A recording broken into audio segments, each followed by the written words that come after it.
What about during the swim? So 14 hours is a very long time to be you in the water. And I know you've got the support crew there with feeding and everything, but what was it like in your head across that 14 hours? What was it? What were your thoughts as you were progressing through the swim? Yeah, I mean, and we did talk about this a lot beforehand. I mean, I've got quite a busy head as well. So I think Phil was worried that would be the thing that would catch me out more than the physical side of it. So I'd spent a lot of time practicing stuff. Last year I did a hilarious swim in the lower South Island, which goes from a little township called Tiarnau, which is quite near Milford Sound, the famous sort of tourist area, and you swim across a lake for about an hour, and then you swim down a river. So it's 24k down a river at about 12 kilometers an hour. So it's the fastest 24k you'll ever do. And then you pop out at the end of the river, and you think, "Sweet, we're there." And I think it's about another 12k from the mouth of the river to the next township. So that 12k, which took more than 4 hours, I was already starting to deal with these demons of, what do you do, and I started retracing routes in my head. I found.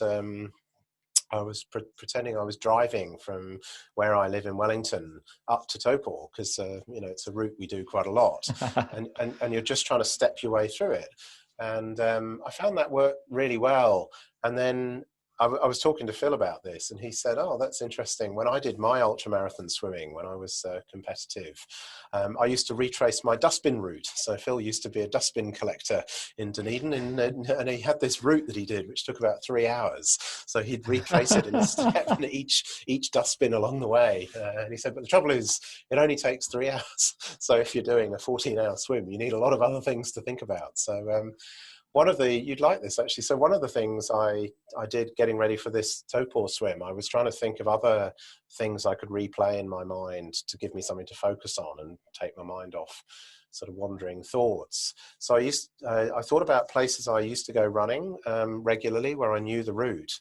And when I was a student in the UK, I had a couple of long runs that I used to do from university, and I went to Google Maps and got down onto Street View, and I retraced them about 2 weeks before I did the swim.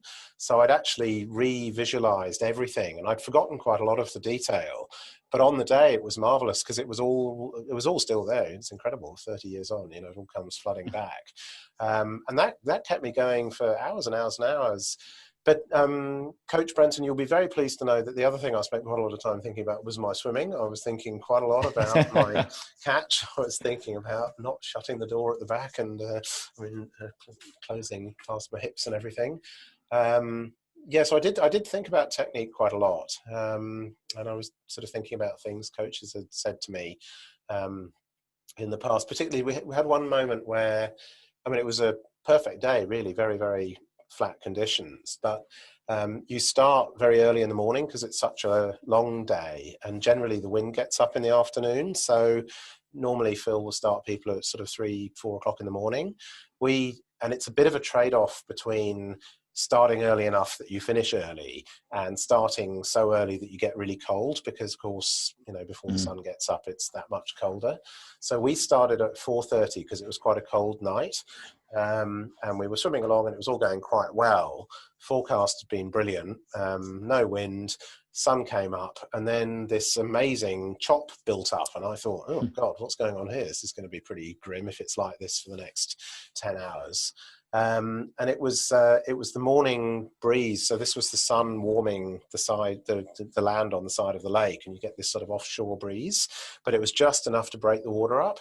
And so that really, really forced me to concentrate on technique, just to try and stay, like a broom handle, really concentrate on my catch and everything. And it's incredible how long you can concentrate on your stroke, because you've always got another stroke to do.